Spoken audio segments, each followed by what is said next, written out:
అందరికీ నమస్కారం. Welcome to Varahi news. నేను మీ వరప్రసాద్. ఈరోజు రాష్ట్రంలో ఎన్నికలు దగ్గర పడుతున్న కొద్దీ వైఎస్ఆర్సీపీ పార్టీలో కొత్త టెన్షన్స్ మొదలవుతా ఉన్నాయి.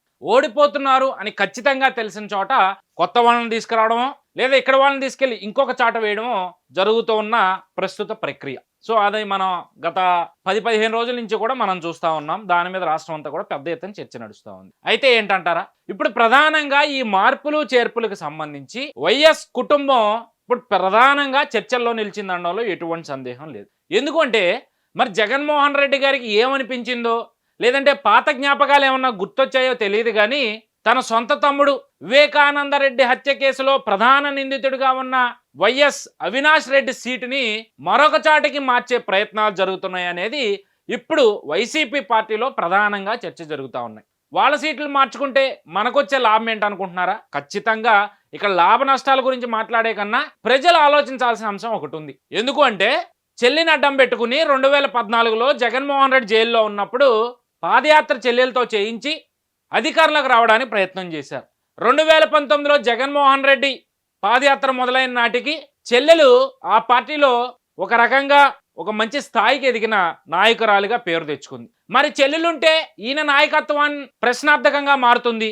తద్వారా ఎన్నికలైన తర్వాత మళ్ళీ అందరూ కలిసి షర్మిలే ముఖ్యమంత్రి అంటే నాకే అసలుకే ఎసరు వస్తుందన్న ఉద్దేశంతో చెల్లెల్ని ఆస్తు పేరు మీదో లేదా ఇంకే ఇతర కారణాల వల్ల దూరం పెట్టాడు జగన్మోహన్ రెడ్డి. వైఎస్ వివేకానందరెడ్డి హత్య తర్వాత 2019 ఎన్నికలకు ముందు తెలుగుదేశం పార్టీయే చేసింది, చంద్రబాబు నాయుడు, బీటెక్ రవి, ఆదినారాయణ రెడ్డి వీళ్లే కలిసి చేయించారు, నారాసుర రక్త చరిత్ర అని చెప్పి పెద్ద పెద్ద హెడ్డింగ్లో పెద్ద ఎత్తున ప్రచారం చేసి ప్రజల్ని నమ్మించి అధికారంలోకి వచ్చిన తర్వాత ఈవెన్ కనీసం సిబిఐ ఎంక్వైరీ కూడా వేయకుండా బాబాయ్ హత్య కేసు బాబాయ్కి అక్రమ సంబంధం ఉంది లేదంటే ఇంకో కారణం పలు రకాల అక్రమమైన కారణాలు చెబుతూ కాలయాపన చేస్తున్న సమయంలో కొడుకు బుద్ధి ఏంటో తల్లికి అర్థమయ్యి కొడుక్కి దూరంగా కూతురు దగ్గరికి వెళ్ళిపోయి విజయమ్మ గారు ఉంటున్న పరిస్థితి. సో ఈ ప్రక్రియ మొత్తంలో కూడా జగన్మోహన్ రెడ్డి మొదటి నుంచి ఇప్పటి వరకు వెనకేసుకొస్తుంది ఎవరినయ్యా అంటే వైఎస్ అవినాష్ రెడ్డి.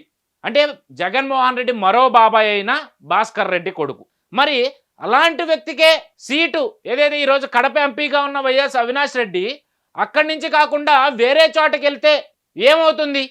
ఈరోజు జగన్మోహన్ రెడ్డి కానీ వైఎస్ఆర్ పార్టీలో కానీ ప్రధానంగా వినిపిస్తున్న చర్చ ఏంటి అంటే వైఎస్ అవినాష్ రెడ్డిని జంబలమడుక్కి ఎమ్మెల్యేగా పంపించి కడప ఎంపీగా వైఎస్ కుటుంబం నుంచి ఒకరిని నిలబెట్టబోతా ఉన్నారు అనేది ఇప్పుడు ప్రధానమైన చర్చ. మరి వైఎస్ కుటుంబంలో ఇంకా ఉన్నది ఎవరు?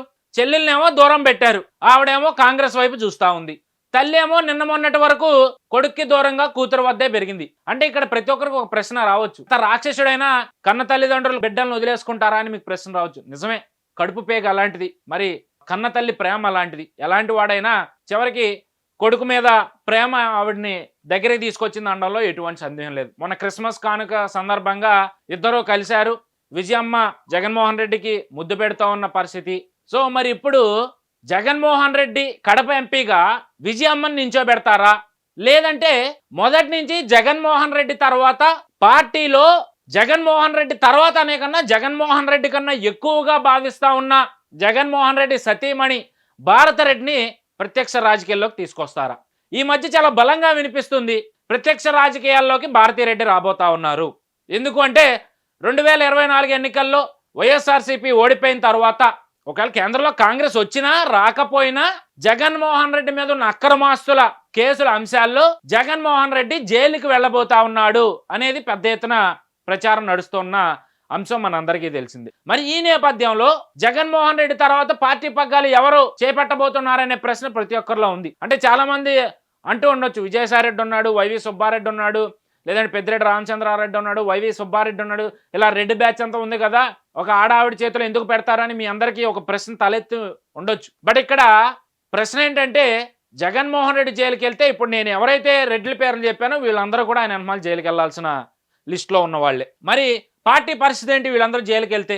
సో అందుకే భారతరెడ్డిని ప్రత్యక్ష రాజకీయాల్లోకి తీసుకొచ్చే ప్రయత్నంలో భాగంగానే ఈరోజు వైఎస్ అవినాష్ రెడ్డికి వివేకానంద రెడ్డి హత్య వల్ల ఏదైతే పార్లమెంట్ నియోజకవర్గంలో నెగిటివిటీ పెరిగిపోవడం వల్ల అవినాష్ రెడ్డిని అక్కడి నుంచి జమ్మలమడుక్కు పంపించి అక్కడ ఎమ్మెల్యేగా పోటీ చేయించబోతా ఉన్నారు. తద్వారా ఒకవేళ మళ్ళీ అధికారంలోకి వస్తే అవినాష్ రెడ్డికి మంత్రి పదవి కూడా ఇచ్చే అవకాశాలు కనిపిస్తా ఉన్నాయి అనేది ప్రచారం నడుస్తూ ఉంది.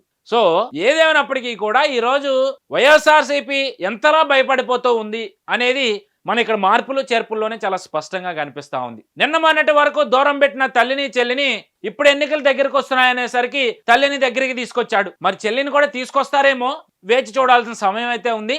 బట్ ఇక్కడ వైఎస్ కుటుంబం నుంచి కడప పార్లమెంట్ లో నిలబడబోయే వ్యక్తుల్లో విజయమ్మ పేరు ఉన్నప్పటికీ కూడా విజయమ్మ గారి కన్నా కూడా జగన్మోహన్ రెడ్డి సతీమణి భారతరెడ్డికే ఎక్కువ అవకాశం ఉంది. ఆ విధంగానే ఈరోజు వ్యూహ రచన చేసుకుంటూ జగన్మోహన్ రెడ్డి గానీ ఆయన టీం గానీ ముందుకు సాగిపోతా ఉంది. 175కి 175 లక్ష్యం అని చెప్పి పైకి గంభీరంగా చెప్తా ఉన్నా లోపల జగన్మోహన్ రెడ్డికి ఓటమి భయం చాలా స్పష్టంగా కనిపిస్తా ఉంది.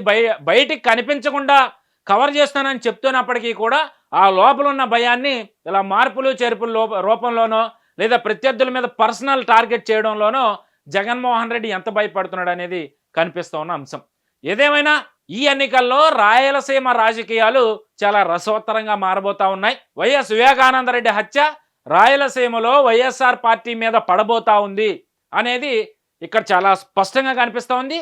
ఆ అంశంలో భాగంగానే జగన్మోహన్ రెడ్డి ఇప్పటి వరకు ఎవరినైతే కాపాడుకుంటా వచ్చిన అవినాష్ రెడ్డిని ఎంపీగా మార్చి ఎమ్మెల్యేగా పంపించబోతా ఉన్నారు. అక్కడ ఆయన కుటుంబాన్ని నించోబెట్టుకోబోతా ఉన్నారు అనేది కళ్ళకు కట్టినట్టుగా అయితే ఇప్పుడు మనకు కనిపిస్తున్న అంశం.